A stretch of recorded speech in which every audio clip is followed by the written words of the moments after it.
Speaker. The Honourable Jerry Brownlee. Mr Speaker, I want to speak in support of the statement made to the House this afternoon by the Prime Minister. I want to acknowledge some of the contributions that have been made by party leaders as we've gone round the House, but also take issue with some of the points that have been made. Mr Speaker, can I also, as Minister of Defence, thank those who have spoken in support of the individual soldiers who will be part of the contingent that deploys to Iraq. I appreciate that while the political sentiment may not lead to support, the individual support for those soldiers is very much appreciated. Mr Speaker, I thought the analysis of what ISIL is, Daesh as it should more correctly be known, given by the Leader of the Opposition was quite correct. I thought he did, in fact, sum up exactly what the problem is.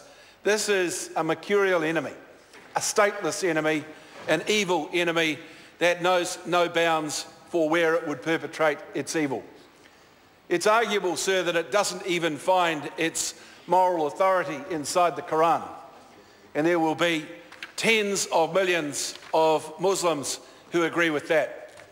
It's worth noting too, sir, that while we get moved by the high-profile beheadings and other atrocities committed upon their high-profile hostages, there are thousands of Muslims who are receiving exactly the same treatment from this evil outfit. Mr Speaker, if there is a theme that's come through, even from those who are opposed to this action, it's that the solution to the problems that we currently see and the threats that the world faces from this particular evil have to come from the Muslim world. And I'm encouraged that when we met Mr al-Jafari, the Foreign Minister of Iraq, he stressed that point with us. In recent weeks I've met the foreign ministers and defence ministers from a number of other countries in that part of the world, and they have similarly expressed that view. And that, I think, is one of the most significant differences between this and any other interventions in that part of the world. And we certainly respect that desire from those countries to lead the fight against this particular evil. And when it comes to the suggestion that we should somehow be concentrating our efforts entirely on improving civil society in a country like Iraq, it denies the fact that that is a country pinned down by the evil that it faces every day. A country that has not got a capacity to reach out to someone who's opposed to them and somehow come to a point where you could shake hands and move on. They are facing an evil, as Andrew Little so clearly pointed out, that wants to set up a medieval type arrangement across borders that have been respected for centuries.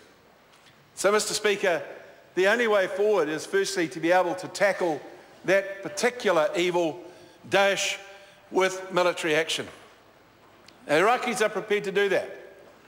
But they have said to us very clearly that where they can get help to assist with training their very large military force, some 40,000 soldiers, then they would accept that willingly.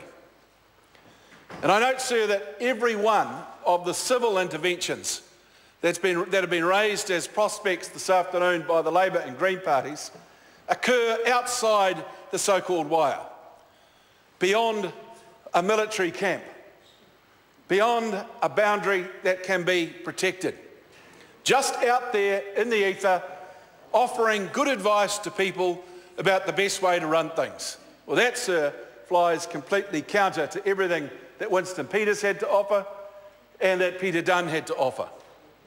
Mr Speaker, there are times when evil simply has to be put down, and this is one of those occasions.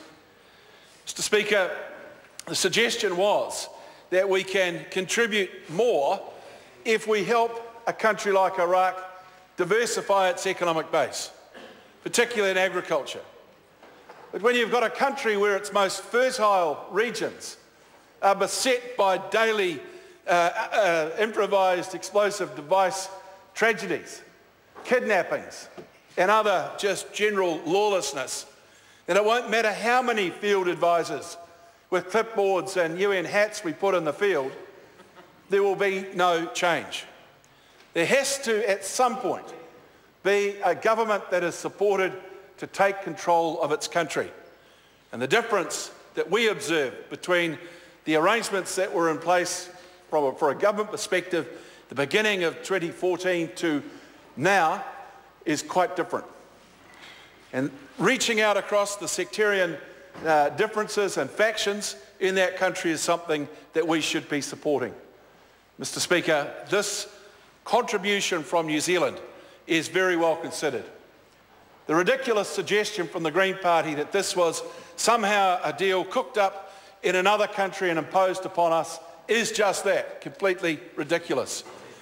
We did not make any commitment at any point, anywhere, until the Iraqi Foreign Minister sat in front of us and said, "We want your help." That's right. And Mr. Speaker, no one should be surprised, though, by the reaction from the Labour Party and the Green Party. On the one hand, they'll stand up and they'll say, we should be supporting a United Nations resolution here, and if the United Nations aren't telling us to go there, we shouldn't be there. Well, they are the two parties, sir, that defeated motions in this House to support UN Security Council motions in 1998 and then again in 2003. So they, sir, want to have it both ways. On the one hand, we'll support the United Nations motions, but when it comes right to it, no, they don't do it. And what's worse, sir, going back to 2003, all this business about we've got to go to the House and get a mandate, well, where was the mandate for the intervention in 2003? Where was the House mandate for the 63 engineers that were sent to Iraq as part of the reconstruction in a war? Mr. Speaker, there are some things about this whole involvement that give everybody cause for concern. But if anybody sits in this House and thinks that there is no threat on a daily basis to New Zealanders, they are seriously deluded. And I'll ask one question that I think everyone should reflect on. If we were to have New Zealanders or a New Zealander somewhere in the world grabbed by this outfit, put into the hostage block and paraded in front of us, where would we go for help? Would we simply say, well, look, don't pick on us because we're just civil advisors. We're just here to help with the agriculture. They won't make that decision, Mr. Speaker, and New Zealanders are at risk just as much as anybody else in the world. It only speaks, I think it speaks volumes. It speaks volumes for the decline of the Fairfax newspaper. Apparently no one in the House, on the other side of the House at least, read of the threats posed to New Zealand in this morning's paper. This is not something that we can just walk away from. Not something that we can turn a blind eye to. And I'm sorry, but simply saying there are other ways of doing it does not face the reality of daily life in Iraq for a people who are doing their best to overcome the evil of Daesh.